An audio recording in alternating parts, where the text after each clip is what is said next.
berkurang dari apa yang diberikan gitu kalau ini ya Cing, kampanyenya Cing. Iya, semakin banyak memberi, semakin banyak mengeluarkan. Iya. Ini misal ya, punya rumah kontrakan misalnya, sekian pintu doang tapi ada mobilnya kan gitu. Beli rumah ada rumahnya. Iya. MBG ada makanannya kan gitu. Ada ya racunnya juga. beberapa. Ya usahanya dapur misalnya Cing. Iya, dapur apalagi pokoknya sekarang kalau ada orang tiba-tiba ketemu orang teman lama kaya tiba-tiba dapur lu berapa? Nasihatin Cik Abdel pun juga agak sungkan kan misalnya gitu misalnya gue berbuat salah. Nah, misalnya dia nggak berani kritik. Iya. Karena dia udah dikasih jabatan. Justru potensinya lebih dari 300 triliun Cing. Setahun. Bisa MBG tiap hari. Aduh.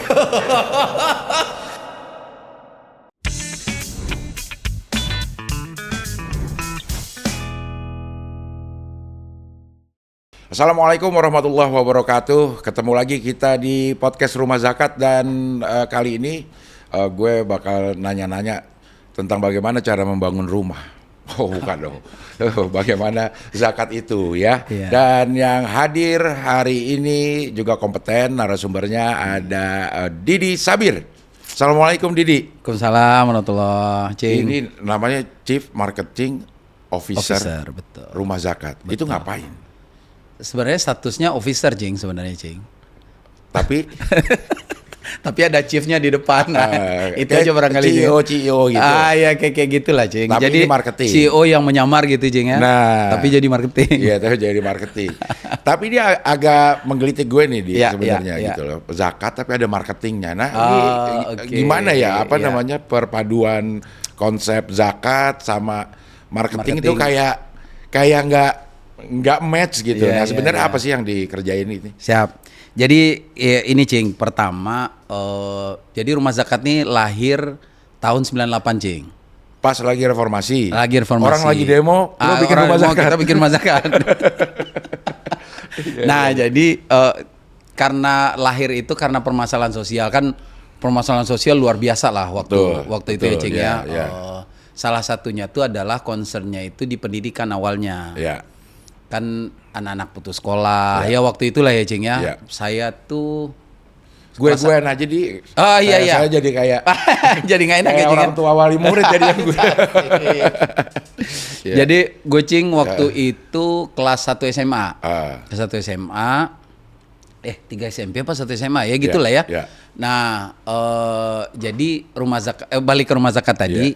Jadi salah satunya adalah ditemukannya banyak anak-anak putus sekolah oleh founder. Pak Denny namanya. Jadi founder itu Pak Denny, dia orang Bandung. Dan dia gelisah lah melihat ya ini kan calon penerus bangsa kan gitulah waktu itu model ininya Cing ya. Nah, beliau gelisah, akhirnya kebetulan Pak Denny ini membina majelis taklim nih Cing. Ya Cing Abdel kan tahulah majelis taklim ya, bareng mama ya. Mama Dede. Iya, berapa tahun Cing? 13 tahun ketemu emak-emak terus setiap pagi.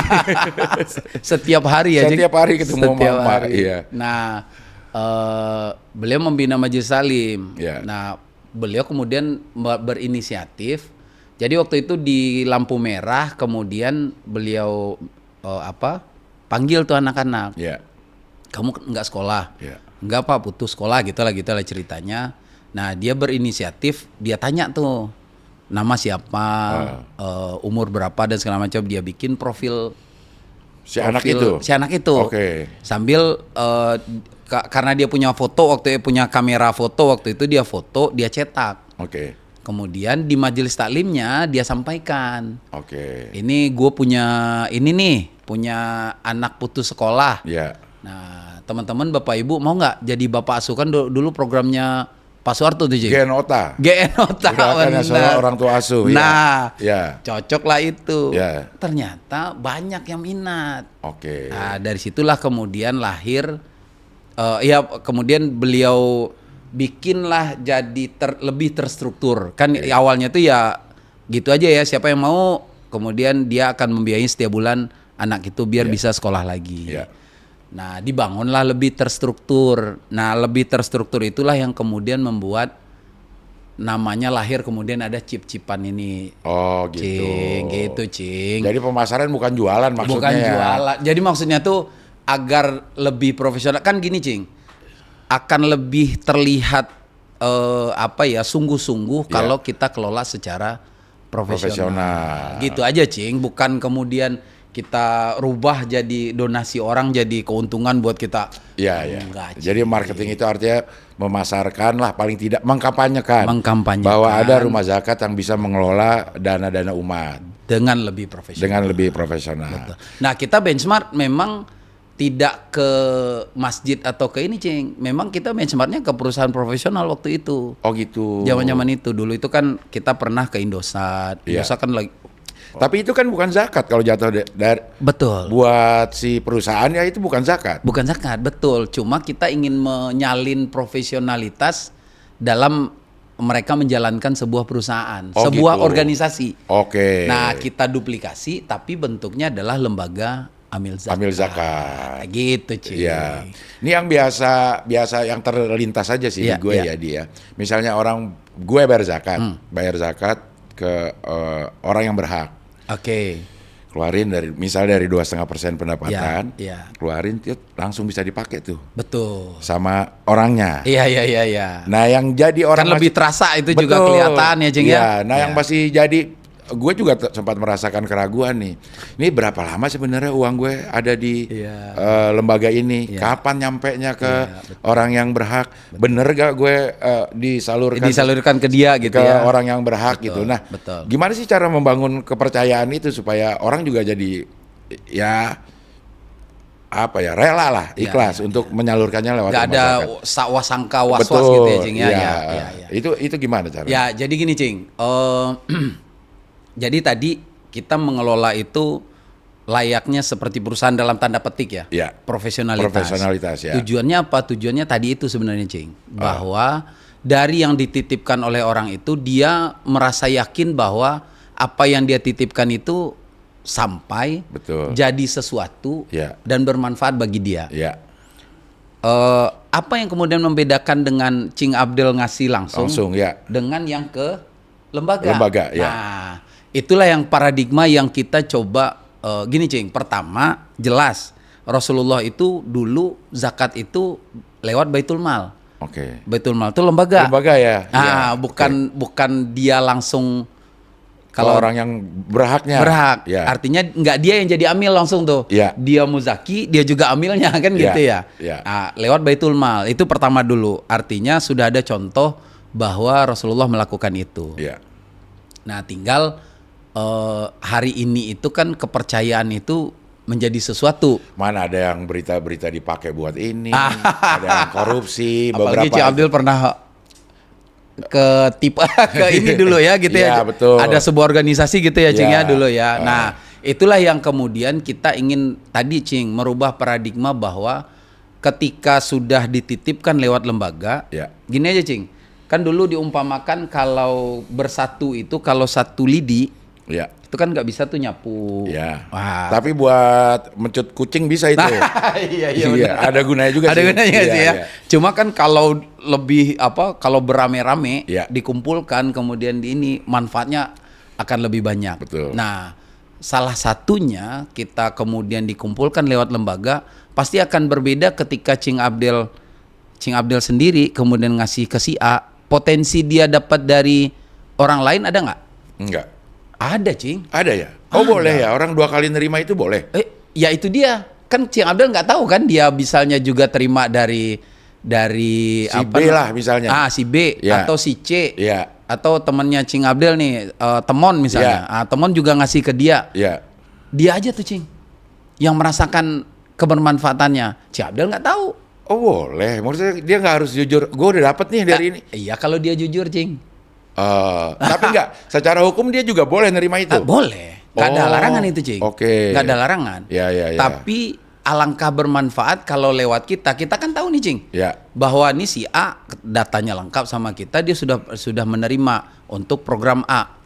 Nah, akan lebih bermanfaat kalau misalnya ke si B kita kasih untuk zakat yang lain atau program yang lain dan seterusnya. Nah, itu yang kedua, Cing. Artinya bahwa kebermanfaatan ketika dikumpulkan dibandingkan kalau satu-satu pasti lebih banyak kebermanfaatan dikumpulkan dibandingkan kalau satu-satu. Nah, itu yang kedua, Cing. Lanjut nih, Cing? Iya dong, lanjut. Jangan di 2 aja. Nah, yang ketiga kan ininya 4 ya, Cing. Oh, udah 4, aman. Kirain 2, ya. Nah, yang ketiga itu nih, Cing. Jadi kalau Cing Abdel ketemu dengan orang yang Cing Abdel ngasih, itu kan kita merasa inferior tuh, Cing. Betul. Superior tuh. Superior, harus diakui. Memang adalah terbersit sedikit-sedikit. Benar. Nah, kan? Itu yang kayak mengelola hati supaya nggak seperti itu agak sulit. Sulit, Kak. Ya namanya manusia, Cing, ya. Jadi lu macem-macem lu tiap bulan gua kasih lu. Betul. Misalnya gitu, Cing. Iya, misalnya dia lagi berangkat sekolah. Itu kalau gua nggak kasih belum tentu. Iya. Itu dia tuh. Iya, itu ada. Itu kan nggak bisa dihindari tuh. Betul. Apalagi kalau dia rumahnya nggak jauh dari kita tuh. Iya. Nah, itu akan menimbulkan itu. Dari sisi Cing Abdel. Merusak dari sisi niat, dia. Iya. Ya merusak niat, betul. Dari sisi dianya, Cing, lebih dahsyat lagi, Cing. Dia akan merasa inferior, Cing, ketika ketemu Cing Abdel. Karena dia tahu kan, saya ini gue dikasih Cing Abdel tiap bulan nih. Gue nggak boleh ngapa-ngapain nih dengan Cing Abdel, misalnya gitu ya. Nasihatin Cing Abdel pun juga agak sungkan kan, misalnya gitu. Misalnya gue berbuat salah. Misalnya. Dia nggak berani kritik. Iya. Karena dia udah dikasih jabatan. Misal Cing Abdel karena depan parkiran mobil di rumah penuh, parkir depan rumah dia seenaknya aja parkir depan rumah dia mau ngomong apa kan gitu, Cing. Betul. Nah, dengan kemudian menitipkan ke kita, kan salah satunya kita juga menjaga niat itu, Cing.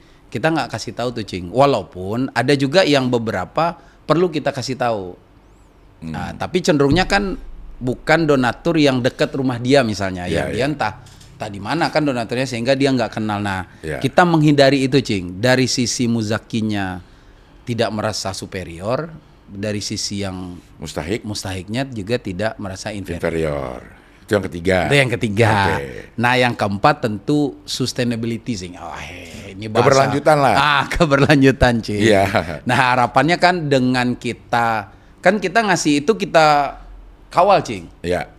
Kita kawal dia. Tadi misalnya dia kita kasih beasiswa. Kita berharap kan dengan kita kasih beasiswa dia ada peningkatan terkait dengan prestasi sekolahnya dan lain-lain gitu lah ya. Nah, dengan begitu kita kawal begitu, misalnya hafalan Qur'annya nambah, dia lebih soleh dan seterusnya, sehingga kita berharap dengan begitu dia bisa merubah hidup keluarganya ketika pendidikan dia sungguh-sungguh dia jalankan. Kalau ekonomi tentu kita kawal bahwa kita berharap ekonominya tuh dia bisa lebih mandiri, untung dan seterusnya. Kita ajarkan mengelola keuangan dan seterusnya. Gitu, Cing. Tapi misalnya beasiswa kasih ya. Kasih beasiswa. Ada syarat-syarat nggak?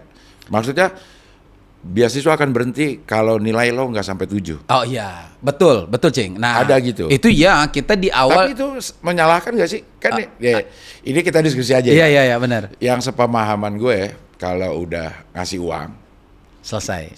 Ya terserah dia mau pakai apa. Ya dia tetap nilai 6 kayak, tetap ini kayak.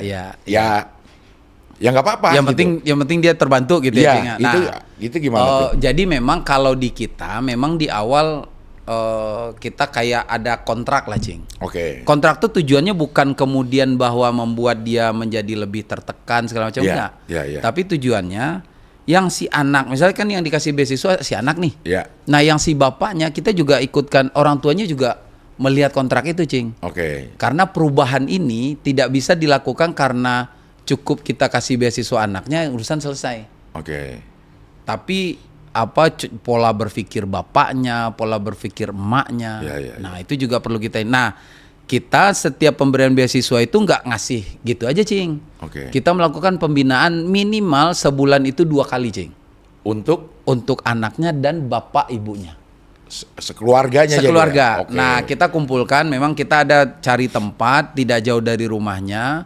Jadi ketika pemberian beasiswa itu bapak sama emaknya juga hadir, anaknya juga hadir. Anaknya ada mentor yang mengawal dia lah ya. Setiap bulan. Nah, yang emak bapaknya kita ajarkan ngaji. Ada ustadz yang ngasih tausiah. Gratis juga? Gratis. Jadi dia tinggal, masa nggak mau datang juga, udah anaknya dikasih beasiswa, dia dikasih ilmu, masa nggak mau datang gitu. Iya. Jadi dampaknya bukan hanya ke anak yang penerima beasiswa, sekeluarga kita harapkan itu. Nah, kalau misalnya ada potensi dia punya usaha misalnya, Cing. Potensi kita kasih modal mungkin sekali. Jadi anaknya kita kasih beasiswa, bapak atau emaknya punya usaha, kita kasih usaha dengan harapan tadi dia sekolah bisa lebih sungguh-sungguh dan benar, emak bapaknya usahanya bisa berjalan lancar. Iya. Ini yang sering jadi pertanyaan gue juga sih sebenarnya. Ini mengelola dana umat ini tricky kalau menurut gue ya. Iya. Apalagi ada embel-embel. Ini sebelah nih, Jeng. Apa tuh? Sebelah di neraka, sebelah di surga nih. Gampang kepleset ya. Gampang kepleset. Kayak misalnya kan udah pasti secara hukum udah ada yang berhak menerima zakat. Iya, betul. Adalah ini gitu. Ada asnaf namanya. Dengan indikatornya masing-masing. Betul. Tapi kan ini juga mengumpulkan sedekah, infak. Betul. Itu mah bebas aja mau kemana ya. Nah, buat orang yang menyalurkan zakat ke rumah zakat lah. Gimana dia tahu bahwa memang zakatnya diberikan sesuai dengan asnafnya itu. Kalau misalnya ada kasih biaya pengembangan ekonomi dagang, jangan-jangan dia emang udah nggak berhak nerima zakat. Dia punya usaha tuh. Gitu. Nah, itu gimana caranya ya kita ya? Ada laporan-laporannya atau ada? Gimana caranya ya? Ya, Cing. Jadi tadi, Cing, pertama kita asesmen nih, Cing. Menentukan bahwa dia memang layak untuk menerima zakat atau tidak. Karena kan tadi ada 8 tuh asnafnya, kategorinya, sesuai dengan peruntukannya. Betul. Nah, kita ada formnya tuh. Ada orang begini, Cing. Ada dia punya usaha, tapi anaknya 10. Misalnya gitu ya. Dia cukup megap-megap tuh untuk membiayai kehidupan anaknya. Kira-kira layak nggak untuk kita? Layak. Tapi ada yang dia bisa jadi dia yatim, tapi membawa warisan bapaknya luar biasa gitu ya. Nah, layak nggak kita kasih? Nggak layak. Nah, itulah assessment itu yang menentukan di awal ketika dia layak atau tidak. Nah, hasil assessment itu kita sampaikan tuh ke para muzaki, Cing. Lewat apa? Nah, kalau sekarang kan medianya banyak, Cing. Tinggal buka webnya, tinggal lihat IG-nya, tinggal lihat media sosialnya. Di situ kita berikan report secara gamblang terkait bagaimana proses dari A ke Z-nya rumah zakat, mulai dari kita assessment sampai kita menyalurkan. Termasuk tadi ya kisah sukses dan tidak sukses pasti ada, Cing. Betul. Ada yang sukses pembinaan kita dan tentu juga adalah kita menemukan yang tidak sukses gitu ya. Kita sudah kawal, sudah kita ajarkan segala macam. Ya memang qadarullahnya nggak bisa kita ini, ya udah gitu. Tapi yang penting adalah dia berhak untuk menerima, itu sudah kita tunaikan gitu, Cik. Iya, dari sisi orang yang ngasih dana zakatnya sudah lepas gitu ya. Nah, dan kita kemudian juga menunaikan sesuai dengan ketentuannya. Hasilnya ya macam-macam lah. Macam-macam kan, gitu. Ya, ada yang berhasil, ada yang berhasil, ada yang enggak. Iya, gitu, Cing. Sama aja sih, analoginya kalau kita ngasih, kita juga nggak tahu dia mau pakai apa. Ya, betul, Cing. Maksudnya betul, kita mungkin buat bantu perekonomian sehari-hari. Tapi dipakai buat judul, kita nggak tahu. Kan nggak tahu ya, Cing ya? Iya. Nah, benar. Itu juga ya berjalan sama seperti itu. Ada yang berhasil. Kita di lapangan juga ketemu tuh, Cing, yang kayak begitu, Cing. Dipakai judul judul juga, ya tadi ya kita sudah kawal, kita sudah ini. Tapi dalam perjalanan, ya kan tadi orang namanya ya kan orang macam-macam kan gitu ya. Rambutnya aja yang hitam. Kalau kita udah putih aja. Kita. Udah bajakan putih. Udah lama ninggalin dunia hitam ya. Sekarang dunia uban. Nah, dalam perjalanan kita juga menemukan, nah artinya karena dia tidak komitmen dengan kontrak kita di awal, ya kita putus gitu. Ya, ini agak sedikit melanglang buana nih pertanyaan. Asya. Sebenarnya potensi zakat kita itu aduh. Ini nggak buat proyek negara ya? Enggak. Iya. Potensi zakat kita tuh gede ya? Gede banget, Cing. Jadi terakhir itu dari teman-teman UI itu melakukan penelitian, bahkan Basnas juga melakukan penelitian, Cing. Basnas itu kan induknya kita lah, Cing. Badan Amil Zakat Nasional yang pemerintah punya, Cing. Nah, kan induk kita ya karena mengayomi kita lah ya. Nah, terakhir itu justru potensinya lebih dari 300 triliun, Cing. Setahun. Bisa MBG tiap hari. Aduh. 1 triliun sehari aja. Iya kan, pas lah ya. 20 hari libur. Iya kan, minggu. Wah, gede banget dong. Gede, Cing. Yang terrealisasi yang terkumpulkan lewat lembaga itu terakhir itu hampir di 50 triliun, Cing. Okay. Baru di 50 triliun. Jadi itu lebih kurang berapa persen tuh? Hampir 10 sampai 15%-an. 15% lah. Hampir segitu. Nah, tapi faktanya sebenarnya orang Indonesia tuh termasuk ya muslim ya, yang memang dia wajib zakat, Cing, itu mereka nunaikan, Cing.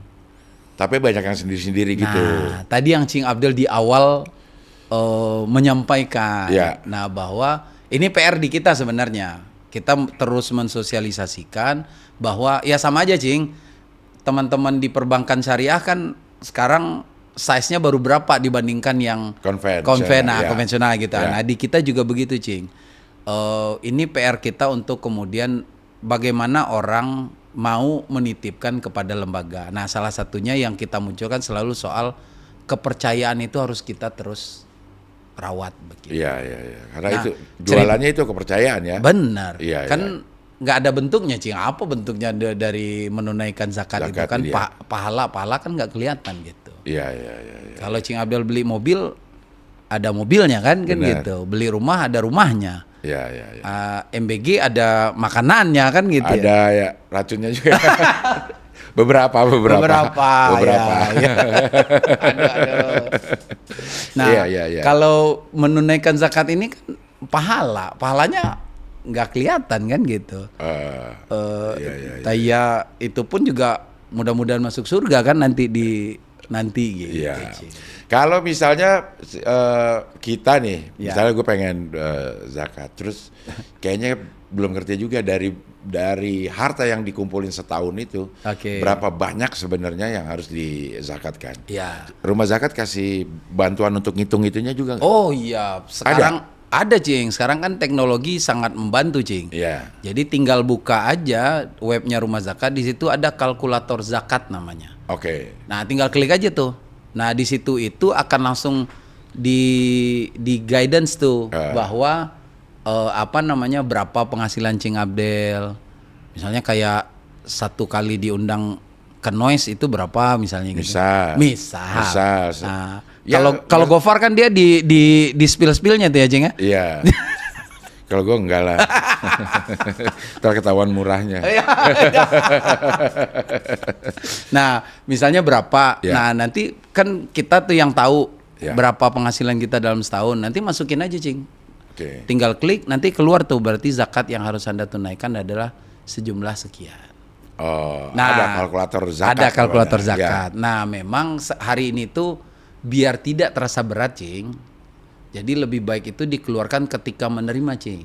Langsung aja potong. Misalnya ada kerjaan, terima honor, potong aja 2,5, masukin. Walaupun nanti di akhir tahun tetap harus dihitung tuh, Cing. Bisa jadi kan ada kurangnya. Kalau lebih alhamdulillah. Kalau ada kurangnya tinggal ditunaikan. Tapi kalau misal kita udah potong dari semua penerimaan, langsung kita potong. Apakah di akhir tahun kita potong lagi dari jumlah yang ternyata wah di tabungan gue masih lebih dari harus zakat, itu dipotong lagi? Iya. Walaupun karena yang tabungan, Cing, itu hitungannya beda lagi. Karena itu zakat tabungan. Yang tadi itu kan penghasilannya Cing Abdel nih. Iya. Karena zakat itu sifatnya tumbuh, Cing. Jadi segala sesuatu yang bertumbuh itu tuh harus kita keluarkan tuh. Nah, tabungan kan kecenderungannya bertumbuh tuh. Iya. Karena ada bagi hasil dan segala macam. Nah, itu dihitung tuh 1 tahun. Iya. Atau Cing Abdel sudah keluarkan 2,5 dari yang penghasilan. Tapi ada yang kemudian Cing Abdel belikan ke emas. Iya. Nah, ketika dia juga dalam 1 tahun tersimpan tidak di turun naik, selama itu adalah hitungannya 85 gram emas dalam 1 tahun, itu harus dikeluarkan juga. Iya. Nah, gitu, Cing. Insya Allah gak ada yang berkurang dari apa yang diberikan gitu kalau ini ya, Cing. Kampanye, Cing. Iya, semakin banyak memberi, semakin banyak mengeluarkan.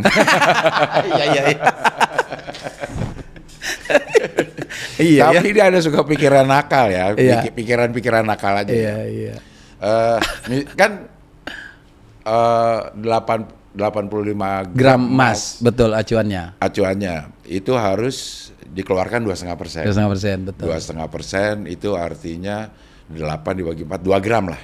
Iya, 2 gram, betul. 2 gram emas yang harus. Segram itu sekarang 2 juta ya, Jing? Iya, 2 juta, 4 jutaan ya, 2 jam. Nah, kita punya nih, di 85. Nanti pas mau mendekati jual 1 gram aja. Iya. Tapi 1 gram itu uang hasil penjualannya ya kita sedekahin sih. Iya. Bukan gitu. Jadi tapi zakatnya nggak wajib lagi ya. Jadi akhirnya nggak zakat 2, jadi 1 gitu. Itu ngakal-ngakalin Allah nggak sih kalau kayak gitu? Itu saya kembalikan ke Cing Abdel jawabannya. Berasa sih ngakal-ngakalinnya. Nah, iya. Walaupun secara syariah iya nggak wajib dia. Langsung gugur. Tapi itu kurang kan ajar ya. Ya itu kembali ke masing-masing sebenarnya, Cing. Iya. Ya kalau soal akal-akalan kan ya gampang aja sih. Iya, apa aja bisa diakalkan. Makanya mungkin itu tadi ada usulan bahwa supaya tidak terlalu berat. Betul. Keluarin aja setiap ini 2,5%. Karena begitu kita kumpulin nanti aja deh. Wah, gede juga. Sayang juga ini. Ada rasa-rasa gitu ya. Iya. Jadi untuk meminimalisir atau menghilangkan rasa itu mendingan 2,5% dari setiap pemasukan kita itu kita keluarin, insya Allah tidak akan belum nanti termasuk misalnya, Cing, ada usaha sampingan, Cing. Ya. Itu juga harus dihitung juga kan gitu, karena yang usaha juga itu penghasilan yang berbeda. Misal Cing Abdel kan punya ini misal punya rumah kontrakan misalnya. Sekian pintu doang tapi kamar mandi dalam, airnya di luar. Itu gimana? Mandinya di luar juga airnya. Jadi buat kamar mandi dalam, airnya di luar, mompak di luar sana. Iya. Nah, itu kan juga itu juga. Iya, Cing, karena itu sesuatu yang tadi dia bertumbuh kan? Iya. Dia bertumbuh kan gitu. Nah, itu harus juga dikeluarkan. Nah, banyak memang kita temukan di lapangan, Cing, yang kemudian bukan karena dia nggak mau sebenarnya, Cing. Memang karena pengetahuannya baru segitu. Iya, betul. Kemudian ya kita jelasin lah ini segala macam gitu. Iya. Ini gue pernah dengar kisah nih, ada satu masa ntar di zamannya siapa ya, ada orang yang kasih zakat. Terus kata yang nerima, enggak, gue nggak berhak nih. Nggak berhak karena gue masih ini kesana aja gitu. Dikasih lagi sampai muter di satu kampung itu memang tidak ada lagi orang yang zamannya Umar bin Abdul Aziz, Cik. Iya, jadi akhirnya kembali lagi ke orang yang Muzaki tadi gitu ya. Muzaki tadi sebegitu sejahteranya gitu, sejahteranya pasti juga itu ada andil dari negara kan. Betul. Sehingga kampung itu bisa sejahtera. Salah satunya mungkin dari zakat-zakat yang terkumpul di Baitul Mal. Artinya bisa mengentaskan kemiskinan di satu kampung. Betul. Nah, kalau dari rumah zakat itu ada apa ya? Ada targetnya nggak? Sampai semana kira-kira dampak dari kita-kita yang menunaikan zakat, rela mengumpulkan di rumah zakat, terus dampaknya tuh udah ada datanya nggak? Ada, Cing. Nah, jadi gini, Cing. Sebenarnya memang kalau konsep Islam kan zakat ini urusan negara sebenarnya, Cing. Oke. Nah, cuma kan kita bukan negara Islam kan. Betul. Dalam tanda petik kan. Sehingga kemudian akhirnya kita pajak aja. Katanya negara hidup dari pajak gitu. Iyalah berapa persen gitu. Akhirnya negara mengembalikan ke masing-masing. Tapi negara tetap membuat aturannya. Ada undang-undangnya, tujuannya karena apa? Biar ada pertanggungjawaban dari yang diamanahkan oleh orang kalau dia menitipkan lewat lembaga. Nah, kita ada undang-undangnya, Cing. Ada undang-undang zakat nomor 32 tahun 2014. Nah, kalau kemudian tadi cerita Cing Abdel sampai sulit menemukan orang yang berhak menerima, ya memang target zakat itu sebenarnya. Kalau dikembalikan ke sana tadi, tapi kan karena kita tadi ya bukan negara Islam, artinya bagaimana lembaga kemudian mengemas bahwa apa yang dititipkan kepada lembaga itu menjadi dampak, kalau kata orang sekarang impact-nya apa. Nah gitu. Nah kita memang ada targetnya, Cing.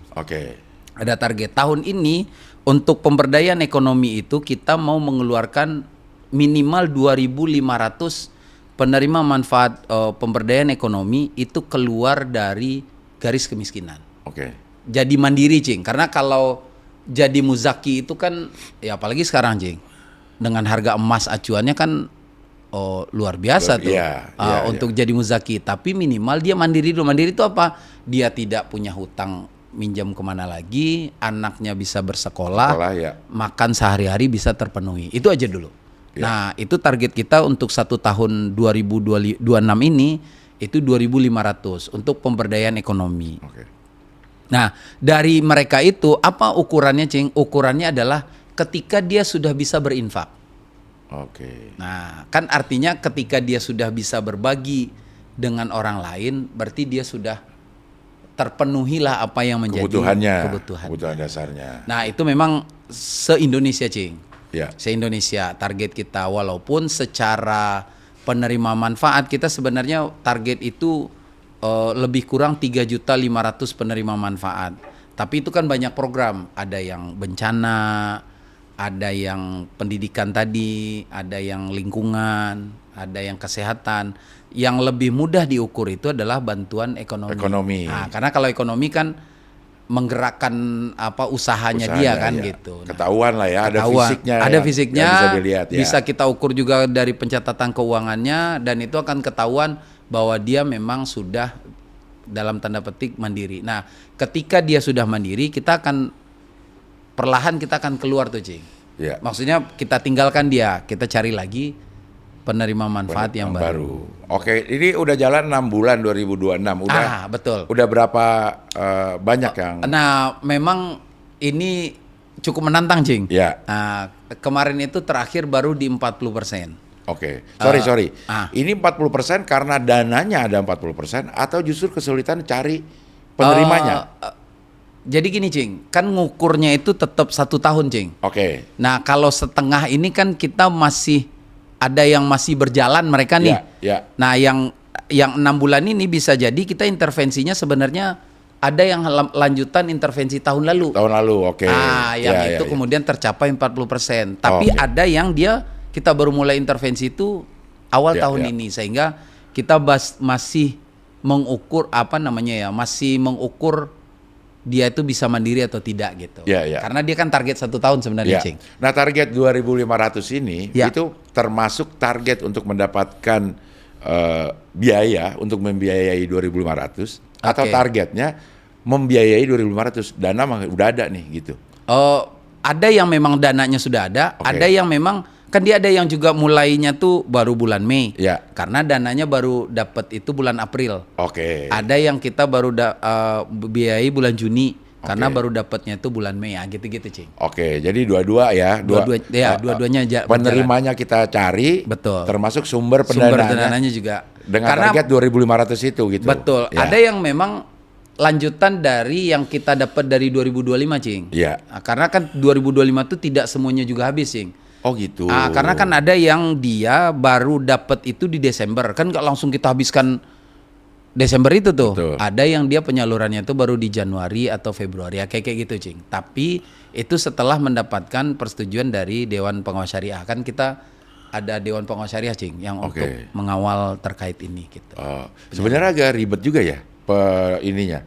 Maksudnya complicated lah. Iya, itulah profesional tuh tujuannya sebenarnya, Cing. Betul. Ya karena agak sulit juga ya. Betul. Nerima begitu banyak dana terus menyalurkannya pun nggak bisa sembarangan. Betul, kan harus survei dulu. Betul. Tadi ya harus kita data layak apa tidak dan seterusnya gitu. Iya. Nih ini juga sering jadi pertanyaan kan, misalnya memang secara syariah ada hak dari amil zakat. Iya betul. Dari besaran yang diterima gitu. Betul. Kita ada 8 asnaf itu ya. Betul. Ada 8 asnaf. Amil itu salah satu dari 8 asnaf. 8 asnafnya. Nah, ada beberapa kritikan yang bilang bahwa sebenarnya kalau 8 asnaf, kalau kita mau ambil gampangnya artinya dari 1/8, 12,5%. Artinya misalnya dari duit 100 juta. Betul. Ada yang zakat 100 juta. Betul. 12,5 jutanya adalah hak dari amil. Betul. Untuk mengelola badan ini. Betul. Termasuk gajinya, operasionalnya, iya. Pemasaran betul, supaya dapat lebihnya. Iya. Harus disalurkan. Betul. Nah, tanggung jawab rumah zakat untuk meyakinkan orang-orang yang kasih bahwa gue memang ngambil segitu doang nih. Apa? Nah, jadi salah satu yang menarik dari amanat undang-undang itu, Cing, kita di audit itu 2, Cing. Ada audit keuangan, ada audit syariah. Nah, audit keuangan ini ya auditor pada umumnya lah. Kalau yang audit keuangan ini kan banyak lah yang bisa ini. Nah, audit syariah itu negara yang ngelakuin, Cing. Dari amanatnya diberikan ke Kementerian Agama. Nah, kalau audit keuangan barangkali dalam tanda petik orang bisa aja ngakal-ngakalin. Misalnya gitu ya. Tapi kalau yang audit syariah ini, Cing, itu mulai dari cara kita mendapatkan dana nih, pendanaan, sampai kemudian kita mengelolanya, sampai kita kemudian menyalurkannya, itu rigid, Cing. Bahkan kemarin kita hasilnya adalah dari jatah kita dalam tanda petik 12,5%, yang kita gunakan tuh hanya 9%, Cing. Jadi sebenarnya masih ada spare 3,5% lagi yang bisa kita gunain gitu. Tapi itu kita salurkan ke penerima manfaat, ke mustahik. Nah, yang kita manfaatkan itu dalam 1 tahun ternyata hanya 9%-an. Mendekati ke 10 lah, 9, sekian persen yang kita manfaatkan untuk gaji, operasional, tadi ya pemasaran dan seterusnya begitu. Nah, itu semua secara keuangan ada auditnya kita munculkan di web, di kanal kita semua, termasuk yang audit syariah tadi juga hasilnya kita munculkan di web. Dan itu kita ya silakan lah ya, kalaupun misalnya ini bener nggak nih, silakan aja kita buka-bukaan aja gitu. Karena kalau yang keuangan tadi auditor di luar lah. Tapi kalau yang syariah nih, Cing, dia buka telanjang-telanjangnya, Cing, gitu. Dari mulai dari siapa donaturnya itu lengkap semua itu. Lengkap semua. Iya. Sebenarnya kita punya ide gak sih contoh negara mana yang memang profesional sekali mengelola zakat ini dan terasa banget impactnya buat masyarakat. Malaysia. Nggak perlu jauh-jauh, Cing. Malaysia, Singapura. Singapura itu kan bukan negara Islam tuh, Cing. Tapi dia punya badan amil zakat untuk mengelola dana zakat Muslim di Singapura, dan itu diawasi oleh negaranya yang ngawasin tuh, Cing. Dan ya kita lihat lah ya, bukan membanding-bandingkan kan gitu ya, tapi memang harus kita akui bahwa zakat di sana bahkan beberapa itu mereka nyalurinnya ke Indonesia, Cing, karena di sana udah nggak ada. Udah. Oh iya.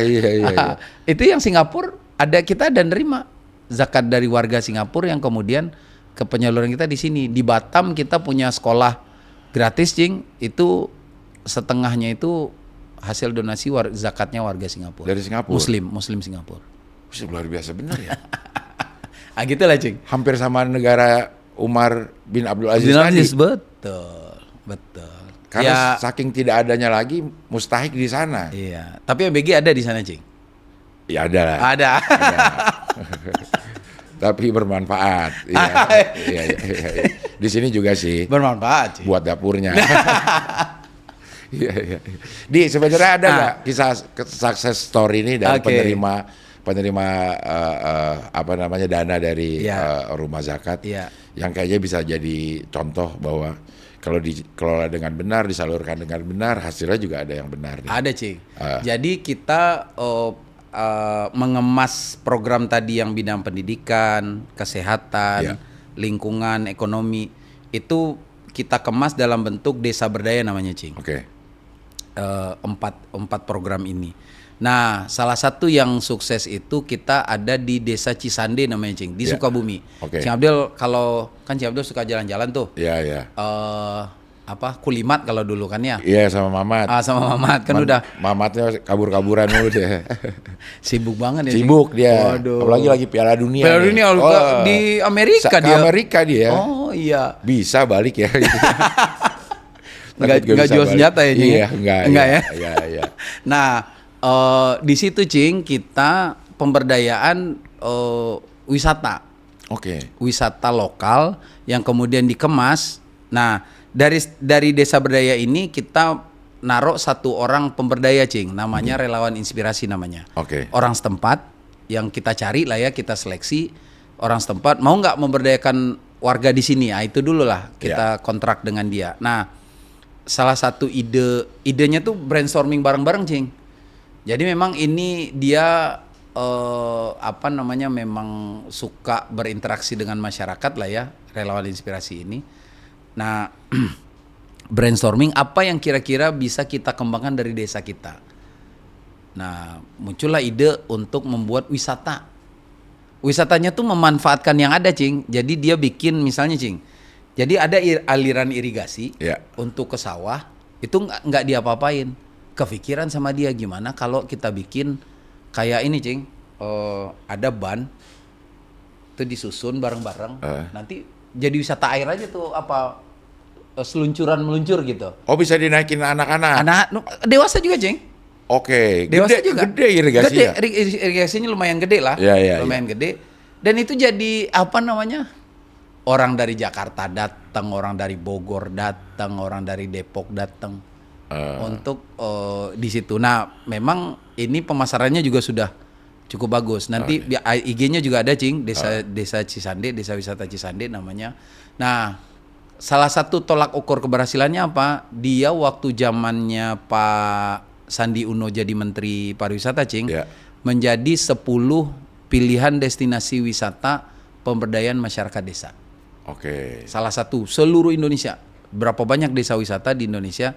Dia salah satu dari 10 desa unggulan, desa wisata yang mendapat penghargaan dari Kementerian Pariwisata. Nah, Rumah Zakat berkontribusinya? Intervensi kita untuk dia memulai wisata itu intervensinya dari kita, Cing. Dana awal, operasional, dan segala macam. Jadi di situ sekarang tuh bukan hanya wisata air tadi, Cing, juga camping bisa di situ.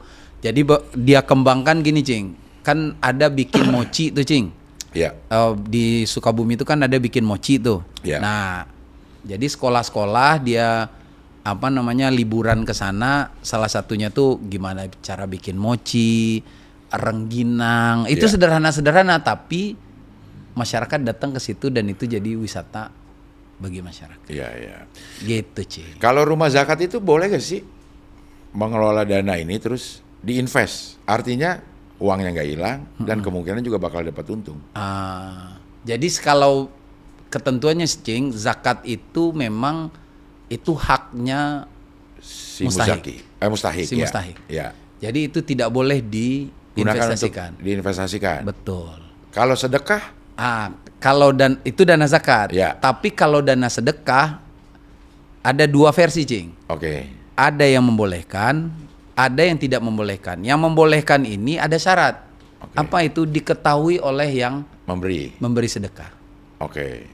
Diketahui, walaupun antara setuju dan tidak itu juga tidak perlu gitu. Ya. Tapi yang penting adalah dia tahu bahwa dana dia ini digunakan untuk investasi. Ya. Dan tujuan investasinya itu bukan buat keuntungan sebenarnya, Cing. Oke. Untuk keberlangsungan donasi sebenarnya. Oke. Kan kalau dikasih habis selesai. Betul. Tapi kalau kemudian diinvestasikan bagi hasil itu tetap digunakan untuk kegiatan sosial itu. Kegiatan sosial. Betul, bukan untuk ke lembaga atau ke pribadi orang yang di lembaga gitu. Rumah zakat mengelola itu nggak? Belum, yang Cing. investasi. Belum, Cing. Tapi ada di Indonesia yang mengelola. Ada di Indonesia ada. Tapi ya? itu lembaga sosial, bukan lembaga zakat. Oke. Karena kalau lembaga sosial stakeholdernya Kementerian Sosial. Iya. Kalau kita stakeholdernya Kementerian Agama. Undang-undangnya juga beda tuh, Cing. Oke. Nah, biasanya kalau yang lembaga sosial itu biasanya instrumennya yang dia adalah sekolah, dia bangun sekolah, yayasan yang dia bangun sekolah, universitas. Nah, dia punya dana abadi lah kalau nama sekarang terkenalnya. Ya. Selain kasih bantuan Punten, Cing. Oke. Yang tadi itu sebenarnya kita lagi konsultasi ke Kementerian Agama mengenai investasi itu. Dari dana sedekah ya. Dari dana sedekah. Betul. Kalau dari Dewan Pengawas Syariah kita tadi ketentuannya, kalau memang akan diterapkan, yang penting adalah pemberi sedekah tahu bahwa rumah zakat ini ada yang diinvestasikan. Cuma karena kita stakeholdernya Kementerian Agama, kita harus konsultasi. Nah, ini belum ada jawaban sih, Cing. Oke, ya. Selain memberikan kita bukan bantuan ya bilangnya, memang ini hak mereka ya. Selain memberikan zakat cash. Oke. Ada nggak lagi yang diberikan rumah zakat ini? Pendampingan usaha atau? Iya, Cing. Jadi kalau apa yang kemudian membedakan kalau Cing Abdel ngasih sendiri dengan yang lewat lembaga? Betul. Nah, itulah makanya di kita penggunaan dananya itu tidak otomatis langsung cash semua, enggak. Ya. Karena ada misalnya tadi kita bikin pelatihan pengelolaan keuangan. Oke. Ada profesional yang kita datangkan. Nah, kan dia perlu kita bayar tuh. Betul. Nah, walaupun dana itu bisa jadi bukan sumbernya zakat, Cing. Oke. Tapi dari dana sedekah. Oke. Bisa jadi karena dia kan bisa jadi juga tidak berhak untuk menerima zakat kan. Betul. Makanya alokasinya dari dana sedekah. Tapi tadi bahwa ada alokasi yang memang langsung bentuknya adalah cash yang kita kasih, tapi ada yang bentuknya adalah bagian dari pemberdayaan pembinaan kita buat si mustahik ini gitu. Banyak nggak yang kasih pendampingan one on one nggak ada? Belum atau? Ada, Cing. Misalnya kayak kita kemarin bikin pelatihan, Pak Sandi langsung yang ngasih pelatihannya, Cing. Oke. Nah, kan nggak mungkin Pak Sandi kita zakat, bayar kan? Iya. Pak Sandinya juga nggak mau kan gitu. Bahkan timnya beliau kerahkan dan itu juga nggak kita bayar gitu. Itu pendampingan soal digital marketing kemarin. Sama kemasan produk lah. Itu dari tim beliau yang ini. Ini contoh gitu ya. Yang ini. Nah, kalau kita tadi balik ke potensi zakat di kita yang begitu banyak. Tapi secara grafik naik gak setiap tahunnya? Bahwa dari potensi itu memang ada yang nambah gitu. Alhamdulillah naik, Cing. Alhamdulillah naik. Kita tahun lalu itu kenaikannya tuh hampir 9%, Cing. Oke. Ya walaupun dari dalam tanda petik ya di industri zakat itu sebenarnya hampir 20% kenaikannya. Oke. Kalau dikumpulkan semua gitu. Ya. Semua Basnas dan lembaga-lembaga yang lain. Nah, kalau di kita itu hampir mendekati 10%. Dengan yang uniknya gini, Cing. Yang uniknya itu adalah yang membuat naik itu bukan di samping yang muzaki baru, Cing. Tapi yang muzaki yang lama besarannya lebih gede. Cing Abdel, misalnya zakat 1 miliar tahun lalu. Amin ya Allah. Amin ya Allah. Amin. Nah, tahun 2024 misalnya. 2025-nya Cing, dia 2 miliar Cing. Oke. Cing Abdel udah ngasih 2 miliar gitu. Masya Allah. Nah, itu cukup besar Cing, size-nya. Oke. Selain dari penambahan? Selain penambahan Muzaki baru lah ya. Kan juga OKB juga banyak Cing. Dia usahanya dapur misalnya Cing. Iya, dapur apalagi pokoknya sekarang kalau ada orang tiba-tiba ketemu orang teman lama kaya tiba-tiba dapur lu berapa? Nanya dapur. Tuduhannya langsung dapur ya Cing ya? Iya. Langsung ditanya dapur lu berapa? Berapa titik gitu. Iya.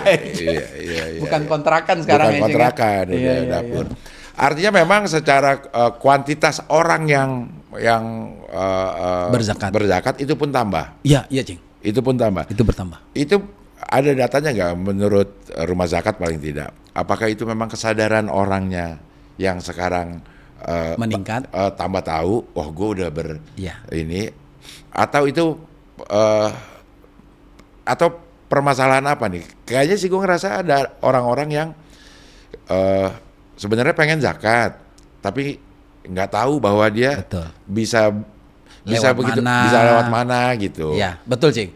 Jadi memang kita kan tadi Cing, kenapa ada bagian marketing ini kan salah satunya itu Cing. Iya. Kita menyasar bahwa ada orang yang kayak Cing Abdel selama ini misalnya langsung ngasih. Kita juga tidak menghalangi Cing Abdel untuk langsung ngasih. Tapi bahwa misalnya dari yang selama ini 1 miliar tadi, misalnya 500 juta saja yang ke sana, 500 jutanya lewat lembaga. Misalnya agar kebermanfaatannya lebih luas. Nah, itu satu. Yang kedua, memang hari ini tuh kita terbantu sama digital Cing. Jangkauan lebih luas, yang disasar juga lebih banyak, dan yang menerima informasi ini otomatis dia kita juga terbantu dengan pemberitaan lewat media dan seterusnya gitu. Kita juga cukup terbantu lah, sehingga yang sebelumnya dia menyalurkan sendiri tadi, karena dia dapat informasi dia lewat kita. Ya. Ini mungkin bisa terakhir nih pesan untuk masyarakat supaya semangat menunaikan zakat itu gimana? Iya Cing. Jadi kembali ke filosofi tadi Cing. Kalau dikumpulkan itu pasti kebermanfaatannya bisa lebih banyak dibandingkan kalau kemudian satu-satu. Nah, harapannya adalah, dan ini sudah ada contohnya. Tadi ya zaman Rasulullah juga luar biasa kan, zaman Umar juga luar biasa, Khalifah Umar sampai ke Umar bin Abdul Aziz juga kayak begitu. Nah, sebenarnya hari ini tuh tadi ya Cing, kita tidak menghalangi apa yang sudah menjadi kebiasaan kadang di masyarakat. Kadang kan ada yang dia percayanya tuh ke kiainya. Ya Cing ya? Nah, ke guru agamanya. Enggak apa-apa, itu juga barangkali bisa diteruskan. Tapi barangkali ada alokasi yang jumlahnya itu misalnya sekian, barangkali sepertiganya bisa lewat lembaga. Tujuannya apa? Tadi kebermanfaatannya bisa jadi akan terasa lebih manfaat. Jadi buat masyarakat Indonesia, hari ini tuh gampang banget untuk mengetahui lembaga itu terpercaya atau tidak Cing. Tinggal pantengin aja media sosialnya, ini segala macam, bisa ditanyakan juga siapa stakeholdernya. Kalau kita itu Kementerian Agama, tanyain aja ke Kementerian Agama. Ini bisa dipercaya nggak nih lembaganya, kan gitu ya. Jadi insya Allah kita akan berupaya. Tadi kaki kita nih sebelah-sebelah nih Cing. Mau pilih yang mana nih? Mau kepleset yang sebelah mana? Kan gitu. Nah, insya Allah, karena dalam tanda petik ya, bisnis kepercayaan ini kan sesuatu yang sangat gampang untuk ini ya Cing, hancurnya Cing. Gampang cederanya lah. Gampang cederanya. Iya. Kalau udah cedera, udah selesai kita gitu. Nah, itu yang kita coba terus sampaikan ke masyarakat bahwa ini yang kita lakukan dan ini dampaknya, dan masyarakat bisa lihat sendiri. Iya. Gitu Cing. Paling enggak gue jadi tahu lah, ternyata kalau pengen dari besaran uang yang harus gue zakatin, nggak harus dikasih Semua. Ternyata boleh dibelah-belah. Boleh, Cing. Boleh dibelah-belah ya. Dibelah-belah, Cing. Iya, belah misalnya kasih 10, kasih ke rumah zakat 10 misalnya gitu ya. Betul. Dan kita menemukan sebenarnya hari ini tuh banyak yang kayak gitu, Cing. Iya, termasuk gue baru rasanya kayak kalau zakat ya udah kasih aja ke dia. Kasih aja gitu ya. Iya. Dibelah-belah tidak merusak nilai ibadah kita. Yes. Tapi kebermanfaatnya bisa lebih berlanjut kalau lewat lembaga. Bukan hanya rumah zakat ya, bukan hanya banyak rumah zakat. Lembaga yang lain juga banyak. Lembaga yang karena lain. Lembaga kan milik Allah Subhanahu wa taala ya, Cing. Seperti kata Aldi Taher. Ya, semuanya milik Allah. Ya. Allah. Jadi kalau memang belum ada rasa trust sama rumah zakat untuk menyalurkan dana zakatnya, bisa dilihat-lihat lagi. Ya. Kiprah dari ke webnya juga bisa, ke medsosnya bisa gitu. Iya, silakan kalau yang mau berzakat dan sudah percaya sama rumah zakat bisa lewat www.rumahzakat.org/donasi. Juga follow semua sosial media Rumah Zakat, ada yang di Instagram, ada TikTok juga ada. Ya. Di X juga ada. Di Thread juga ada berarti. Thread juga ada. Karena Instagramnya udah ada. Ya benar. Pasti udah ada thread. Pasti udah ada thread. Facebook juga ada pasti. Facebook juga ada. Betul. Jadi pengen tahu tentang kemana kiprahnya rumah zakat, kemana disalurkannya, sudah berapa banyak impactnya buat masyarakat. Itu silakan datangi semua sosial media Rumah Zakat. Siap, Cing. Makasih, Didi. Sama-sama, Cing. Pencerahan luar biasa ini. Aduh. Luar biasa enak ngomongin yang kita ketemu di mana, Cing? Di Padang. Karena orang Padang ya? Iya, sama kita. Sama ya, Cing. Orang Awak. Ini orang Padang yang panggilannya Cing. Iya. Karena lahirnya di Kampung Betawi. Iya. Makasih ya, Di. Siap, sama-sama, Cing. Gue juga terima kasih meluangkan waktu ini. Siap, mudah-mudahan bermanfaat apa yang kita obrolin. Mudah-mudahan ini jadi ladang pahala buat pahala jariah, Cing, insyaallah. Amin. Ya, oke lah kalau gitu, sampai ketemu lagi di podcast Rumah Zakat selanjutnya. Assalamualaikum warahmatullahi wabarakatuh.